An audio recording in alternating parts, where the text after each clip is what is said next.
Sirex. Vous nous suivez depuis le parc d'exposition d'Abidjan. C'est à cet endroit que se tient donc le salon d'aujourd'hui, 27 novembre 2024, jusqu'au 2 décembre 2024. Vous suivez à présent la case commerciale. C'est cette lucarne qui nous permet de donner la parole à toutes les entreprises exposantes du salon. Et j'ai justement l'honneur avec moi de recevoir sur ce plateau 3 hommes très élégants et très dynamiques qui vont nous en dire plus sur leurs entreprises, sur leurs activités, leurs attentes au terme de ce salon et également à quoi est-ce que leurs activités nous servent dans notre quotidien.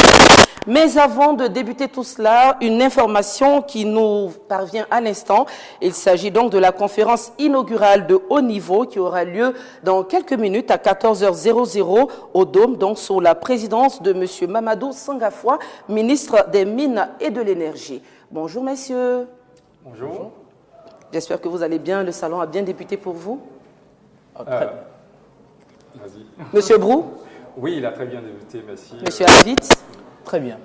Et Merci. Monsieur Kolozensky. Oui, j'ai bien prononcé, j'espère. Oui, c'est bien prononcé. Bienvenue encore une fois sur Sirex TV. Je commence avec Monsieur Avit. Quelle est votre entreprise et en quoi est-ce que votre entreprise consiste? Alors, merci de l'invitation. C'est nous. Nous sommes Global Energy Ventures, D'accord. une entreprise d'inspection et de fabrication dans le domaine pétrolier. Nous opérons en Côte d'Ivoire depuis presque 20 ans maintenant, depuis 2005. Nous sommes situés au niveau de Vridi, dans la zone pétrolière de Vridi, près du canal. Et c'est avec plaisir que nous participons au Sirex. D'accord. Quelle est votre activité principale? Alors, nos activités se démembrent en 2 groupes, je dirais, 2 domaines. Donc, l'inspection, donc les inspections qui sont de l'ordre des contrôles non destructifs, comme on dirait, sur les levages, sur l'intégrité des structures, sur les tubulaires de forage, et aussi dans le domaine de la fabrication de tuyauterie, de la fabrication structurelle, et aussi des tests de pression, les contrôles de pression d'intégrité en pression. Voilà. Monsieur Avit, si je peux m'exprimer ainsi, c'est vraiment votre moment de gloire sur Sirex TV. N'hésitez pas à nous donner de la voix et de plus amples informations. Nous sommes là justement pour en savoir beaucoup plus sur votre entreprise. Pourquoi est-ce qu'il est important de faire des inspections? Alors, très bonne question, merci. Les inspections sont le seul moyen que l'on a de pouvoir nous assurer du bon état de ce que nous utilisons.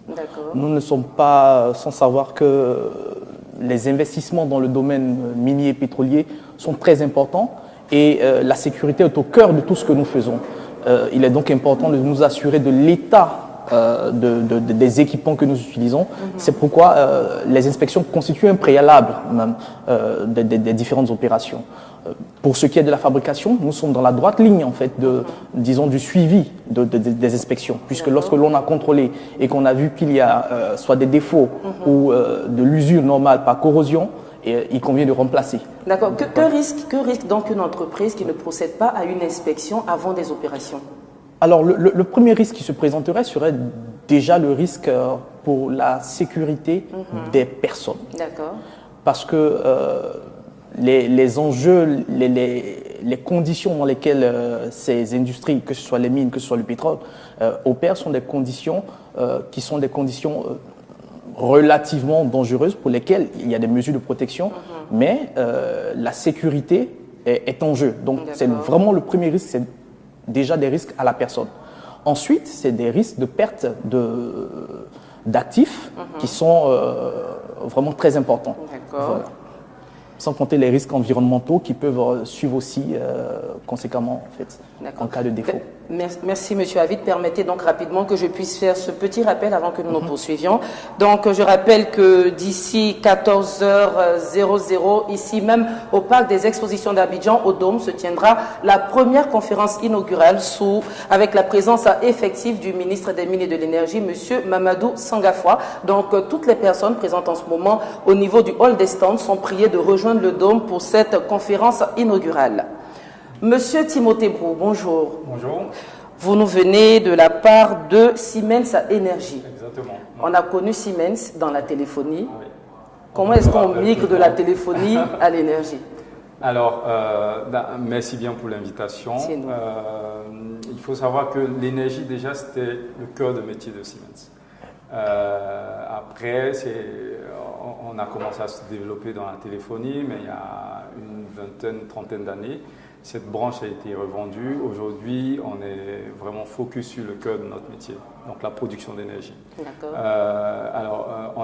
On est surtout sur la production d'énergie thermique, pour faire une différence avec l'énergie renouvelable. Même si on a une branche renouvelable, mais surtout sur les éoliennes. D'accord. On est présent en Côte d'Ivoire depuis 7 ans. Depuis le bureau d'Abidjan, on couvre la zone francophone, donc de l'Afrique de l'Ouest et l'Afrique centrale. D'accord. Nos bureaux sont au plateau. Voilà, on est ravis d'être présents sur le salon. Nous également, on est ravis de vous recevoir. Ouais. Alors, si vous êtes sur ce salon, c'est sûr que vous avez une star, un produit phare à nous présenter. Est-ce que vous avez ramené avec vous ce produit phare? Qu'est-ce que vous nous présentez comme star de Siemens Energy? Alors, notre produit phare sont les turbines à gaz. Turbines à gaz, turbines à vapeur. Compte tenu de la taille, c'est assez difficile de déplacer, faire, d'accord. la logistique jusqu'au Mais est-ce qu'on salon. pourrait on a un savoir un prototype. peu, On a un prototype, est-ce qu'on pourrait savoir un peu Mm. l'utilité de cette turbine dans le quotidien du citoyen lambda? Alors, pour faire simple, en fait, Siemens Energy, donc nous sommes constructeurs de turbines à gaz. Les turbines à gaz sont utilisées pour générer de l'électricité. Donc, en Côte d'Ivoire, pour être pragmatique, aujourd'hui, on a la CIE qui distribue l'énergie. Il faut bien que cette énergie elle vienne de quelque part. Donc, on a deux sources principalement, l'hydro, donc les barrages, Kossou, qu'on connaît tous, mais aussi on a l'énergie thermique. Et pour l'énergie thermique, donc, on a du gaz qui vient des champs, des découvertes qu'on a récemment, mais précédemment, on avait déjà du gaz. Donc, ce gaz-là, il vient dans des machines. Donc, les turbines à gaz, c'est brûlé et ensuite, on a l'électricité qui est générée. Donc, le process est assez simple. Donc, la Côte d'Ivoire, donc, on va dire des producteurs indépendants, Azito, Cyprel, donc, qui ont ces turbines à gaz là, donc qui reçoivent du gaz, qui brûlent et qui génèrent de l'électricité. Cette électricité est vendue à la CIE et la CIE se charge de la distribuer aux Ivoiriens. Voilà qui est très bien et simplement expliqué. Je reviendrai vers vous dans quelques minutes, M. Avit également. Et là maintenant, je m'adresse à M. Christopher Kolozensky. J'ai bien prononcé? Bienvenue sur le plateau de Sirex TV. Merci. Vous venez de la part de Aperci qui est également un exposant du Sirex. Qu'est-ce que l'Aperci? Tout à fait. Alors l'Aperci, c'est l'association des professionnels des énergies renouvelables en Côte d'Ivoire, qui regroupe aujourd'hui une quarantaine de membres parmi les entreprises les plus dynamiques du secteur des énergies renouvelables et pas seulement en Côte d'Ivoire. D'accord. Qu'est-ce que fait régional, régional local, ou en dehors carrément du ivoirienne. continent? Alors, c'est un mélange de grands groupes implantés en Côte d'Ivoire et de PME locales qui souhaitent s'inscrire dans la dynamique de développement du secteur et qui donc sont regroupés au sein de cette association. Il en existe d'autres également dans le pays. Et donc, moi, je suis vice-président de l'Aperci et c'est à ce titre-là que j'interviens aujourd'hui. D'accord. Avant même de savoir ce que fait l'Aperci, est-ce qu'on pourrait définir donc ce sigle? APERCI. Oui, Association des professionnels des énergies renouvelables de Côte d'Ivoire. D'accord. Quelle est votre activité principale? Au sein de l'Aperci. À part le fait de vous regrouper? Alors, l'activité principale consiste à œuvrer pour le développement des marchés d'énergie renouvelable et d'efficacité énergétique en Côte d'Ivoire. Donc, pour ce faire, l'association mène différentes actions à destination des autorités publiques notamment pour promouvoir les intérêts de ces sociétés-là.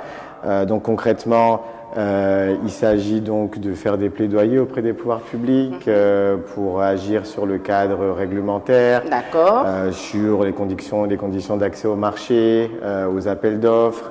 On agit également sur le professionnalisme des membres à travers différentes actions menées qui visent à certifier les compétences, certifier les produits.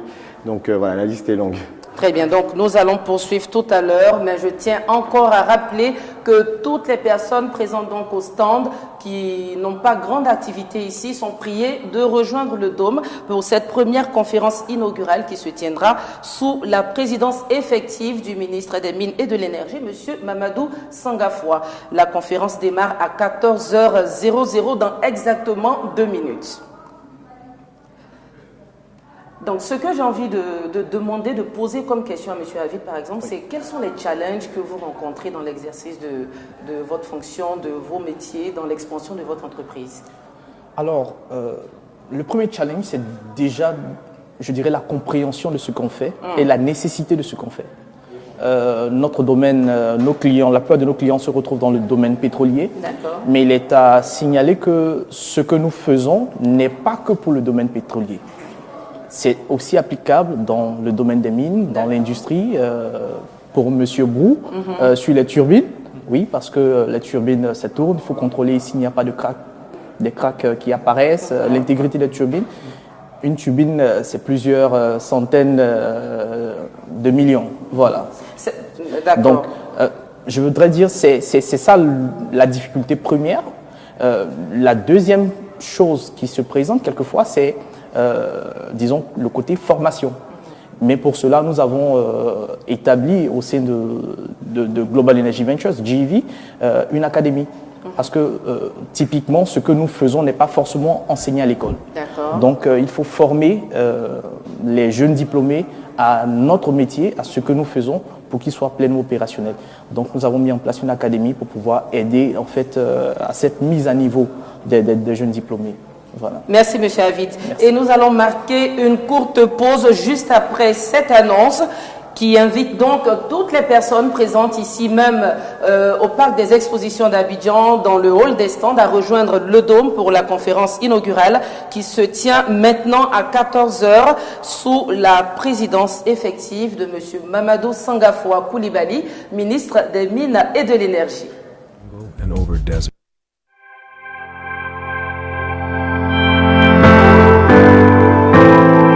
La fabrication des boulets de broyage requiert l'utilisation de barres à forger de différents diamètres et longueurs. De retour dans la case commerciale, mais cette annonce juste avant de passer à la phase finale, donc à la conclusion. Je rappelle à toutes les personnes présentes ici dans le hall des stands qu'elles peuvent donc maintenant, elles peuvent toujours rejoindre le Dôme où se tient en ce moment la conférence inaugurale de haut niveau sous la présidence du ministre des Mines, du Pétrole et de l'Énergie, M. Mamadou Sangafoua Coulibaly. Monsieur Brou. Oui. Vous avez forcément des attentes au sortir de ce salon. C'est vrai que je sais que vous êtes en train de partir pour la conférence, mais je vais vous prendre rapidement 2 mots, 2 petites minutes. Vous avez forcément des attentes au terme de ce salon.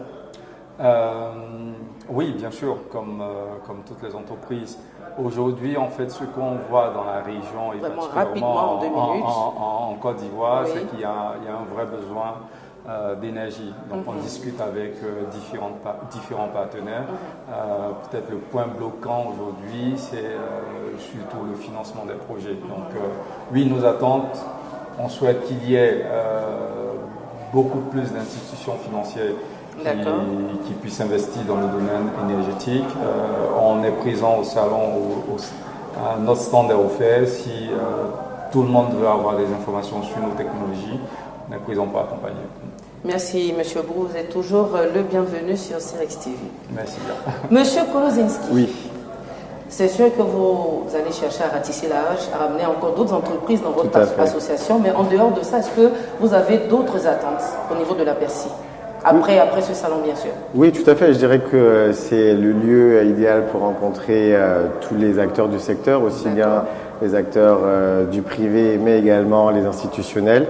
Donc à ce titre, on passera les prochains jours à engager des discussions avec nos interlocuteurs pour faire avancer les différents sujets qui sont chers à nos entreprises membres et qui, on le croit, permettront de contribuer à l'essor du secteur sur les prochaines années. Donc c'est surtout du réseautage et éventuellement du recrutement de nouveaux membres. D'ailleurs, on accepte tout le monde, même ceux qui sont dans le thermique. D'accord. Monsieur Avid, je rappelle que vous êtes le directeur général de Global Energy Ventures. Tout à fait. Et moi, votre mot de fin, je le prendrai sur l'académie au sein de votre entreprise. Vraiment, en 1 minute, est-ce que vous pouvez lancer une invitation à tous ces étudiants qui visitent le salon depuis aujourd'hui et jusqu'au 2 décembre? Alors, venez. Nous, au niveau de GEV, nous sommes ouverts à la jeunesse, aux jeunes diplômés. Nous sommes aussi une école en soi de formation à nos métiers d'inspection et de fabrication. et nous participons de fait au contenu local, à la valorisation du contenu local et à l'aide à l'insertion des jeunes diplômés ivoiriens. GIV est un partenaire d'inspection, de fabrication, de choix et une bonne école aussi pour apprendre. Merci à vous, messieurs. Merci de votre participation. Merci pour toutes ces informations que vous nous avez délivrées. Je vais vous laisser partir rapidement au Dôme donc pour la conférence inaugurale. Je vous y rejoindrai. Mais avant, je rappelle que la conférence a déjà débuté et elle se tient donc sous la présidence effective de M. Mamadou Sangafoua Coulibaly, ministre des Mines, du Pétrole et de l'Énergie. Je suis Laetitia Doris-Evandé. Retrouvez-moi tous les jours du Cirex, donc sur Cirex TV, pour les scoops, les actualités et toutes les informations. Puis, ces derniers seront transférés dans les fosses définitives avant leur conditionnement en big bag ou en fût pour enfin être transportés chez nos clients.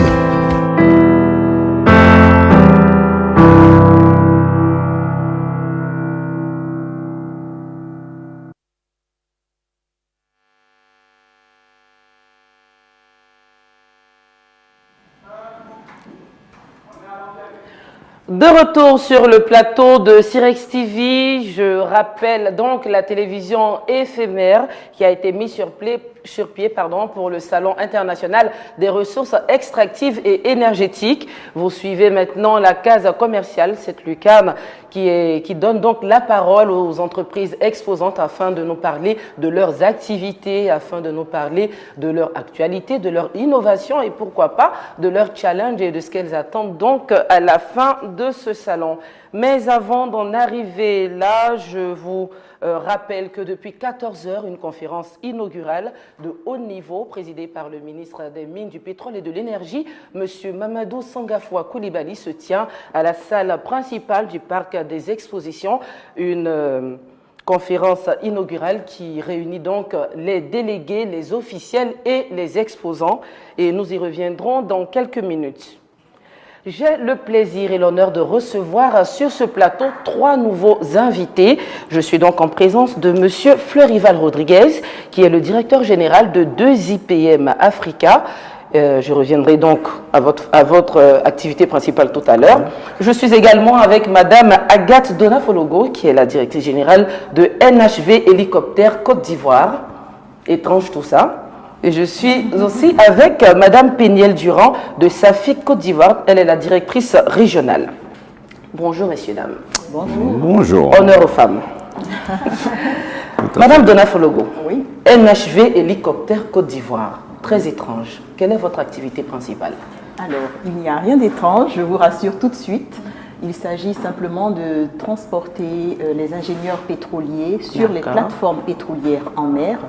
Donc nous opérons à partir de l'aéroport Félix Houphouët-Boigny d'Abidjan et c'est ce transport-là que nous faisons tous les jours. Je ne sais pas si vous vous rendez compte, mais nous vous donnons un micro en or pour parler de votre activité. N'hésitez pas à nous donner de la voix, également à nous donner toutes les informations relatives à NHV Hélicoptère, dont vous allez parler juste un peu plus fort. Très bien.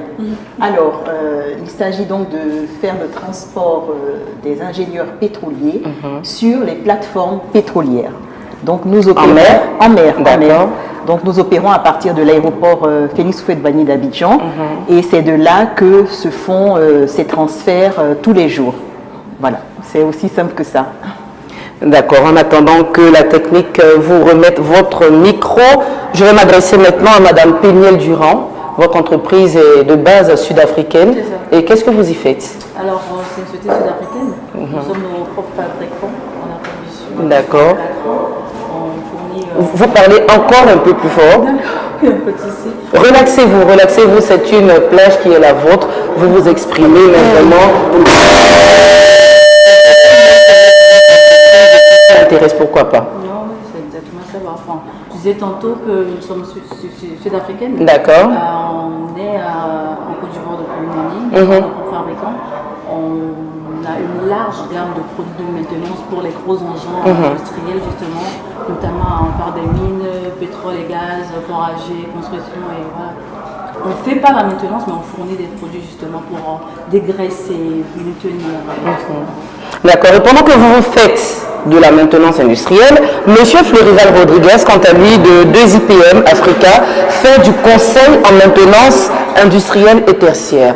Est-ce que vos deux secteurs se rejoignent? Tout à fait. Alors aujourd'hui, mon activité principale, qui est effectivement du conseil, donc donne, je dirais, les éléments pour que, non, j'ai oublié, excusez-moi, Mademoiselle Durand oui, puisse exploiter ça. C'est-à-dire que moi, je suis vraiment dans la partie en amont où j'analyse les besoins du client et j'apporte, je dirais, les solutions de point de vue maintenance, en termes de plan de maintenance, de politique de maintenance, et qui derrière, qui va forcément découler sous des actions correctives de Madame Durand, qui est le nettoyage, qui est le dégraissage. Des femmes dans les mines, les énergies, le pétrole, c'est pas très populaire. Quels sont les challenges, Madame Donna Flogo, que vous rencontrez? Alors, je crois que la technique n'est pas vraiment revenue pour le micro. Si vous en avez un. C'est bon? Oui. D'accord. Ne vous inquiétez pas.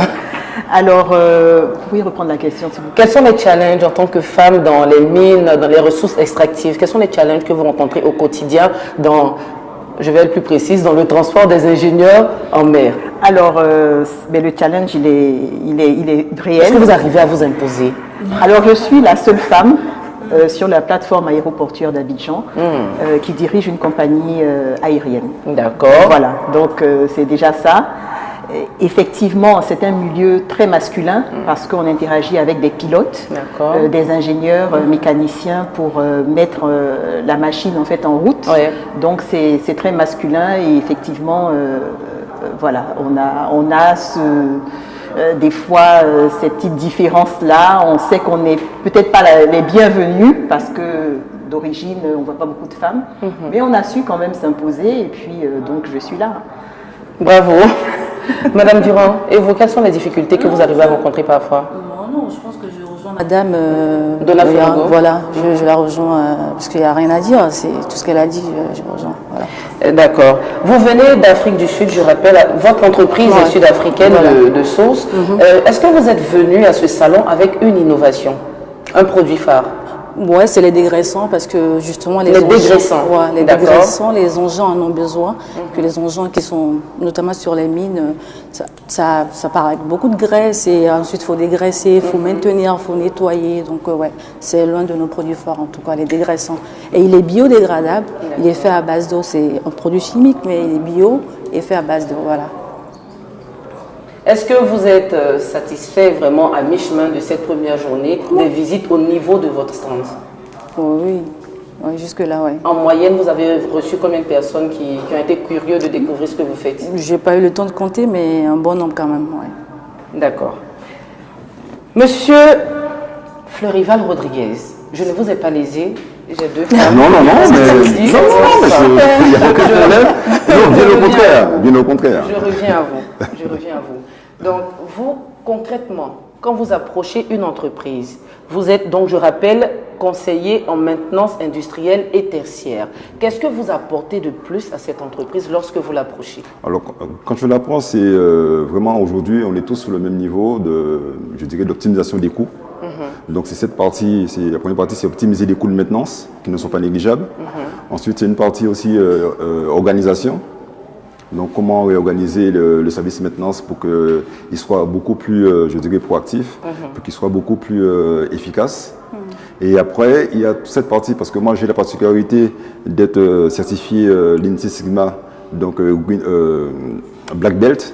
Donc, j'apporte aussi cette, ce côté amélioration continue qui vient en complément des activités de maintenance. Donc, avec ces deux éléments, ça permet aux entreprises vraiment de se sentir à l'aise et de dépenser. Quand ils dépensent un franc CFA, ils savent pourquoi ils dépensent un franc CFA, parce qu'ils savent que derrière, il y a un retour sur investissement qui est très rapide. Et puis un service derrière. Ouais, exactement. Très bien. Donc, du coup, vous avez participé au CIREX, Madame Donna Flogo, vous avez un stand, vous avez des produits à présenter et tout, mais vous avez forcément des attentes à la sortie donc, de ce salon, au 2 décembre, au soir du 2 décembre. Vous avez des attentes, est-ce que vous pouvez nous les exprimer? Alors, bien évidemment. Vous souhaiteriez qu'on connaisse mieux votre métier, votre entreprise, qu'on s'y intéresse plus. Quelles sont vos attentes? Oui, effectivement, les attentes sont multiples. Mais bien évidemment, on vient ici, c'est une plateforme commerciale. Tout à fait. Donc, nous attendons d'avoir... alors, le bassin sédimentaire ivoirien a été subdivisé en plusieurs blocs. Donc, normalement, la carte est disponible chez Petroci, la compagnie nationale. D'accord. Et là, les blocs sont vendus, donnés à plusieurs opérateurs pétroliers qui vont donc forer en mer et nous peut-être faire des découvertes comme par exemple le champ baleine qui a lieu avec la société Eni. Alors donc nous sommes en amont et en aval. Pour la prospection, donc dès qu'il y a des recherches sismiques avant qu'il y ait une production de pétrole, nous sommes en amont, donc on accompagne ces compagnies pétrolières sur les plateformes et par la suite également, lorsqu'il y a des découvertes, on les aide pour les extractions en fait du pétrole. Donc ça c'est la première chose. Ensuite, on a parlé beaucoup du local content. Alors l'idée, non seulement de faire entrer des femmes, mais aussi des Ivoiriens, je vais dire plutôt des Ivoiriennes, des jeunes femmes pour connaître aussi ce secteur qui est très méconnu du public. Donc d'ailleurs, nous sommes sur un aéroport, donc c'est pas accessible comme dans un autre service, d'avoir donc des pilotes ivoiriennes et des ingénieurs mécaniciens agréés en hélicoptère aussi ivoiriens. C'est ce que nous essayons de faire. D'accord. Je formule alors, mademoiselle Durand, la question pour vous. Pourquoi vous avez choisi de participer à la première édition du CIREX et pas à un autre salon? Parce que déjà, c'est notre première année en Côte d'Ivoire. Donc, CIREX, ça nous permettra justement une vitrine. C'est comme la dame l'a dit, c'est voilà, une vitrine de communication. D'accord. Donc, c'est justement pour qu'on puisse connaître la société déjà. Et voilà. D'accord, et nous allons pratiquement refermer cette édition, mais rapidement avec M. Florival Rodriguez, qui nous fera part en 30 petites secondes de ses attentes. Alors, mes attentes, déjà, je dirais merci à Monsieur le Président, déjà de faire et le ministre de faire un si beau salon, c'est magnifique. Et je dirais merci à la société Foxtrot, qui m'a permis de découvrir le domaine pétrole, que je ne connaissais pas. J'étais plus dans l'agroalimentaire, les autres industries, mais grâce à Foxtrot International, j'ai pu découvrir de belles choses et aujourd'hui, j'ai envie de m'épanouir, de me développer dans cette activité pétrolière. Et voilà, c'est ici que se referme cette deuxième vague de la case commerciale. Nous reviendrons encore avec d'autres entreprises, d'autres exposants pour vous montrer un tout petit peu ce qui se passe ici au salon, les activités qui y sont développées et les entreprises qui y sont présentes. En attendant, je vous laisse repartir tout doucement au Dôme, donc juste après la clôture, je vous laisse repartir au Dôme pour continuer à suivre donc la conférence inaugurale qui, je précise, est présidée par le ministre des Mines, du Pétrole et de l'Énergie, le ministre Mamadou Sangafoua Koulibaly. Merci à vous de nous avoir suivis et puis restez sur CIREX TV, le Grand Talk, dans quelques minutes. CIREX.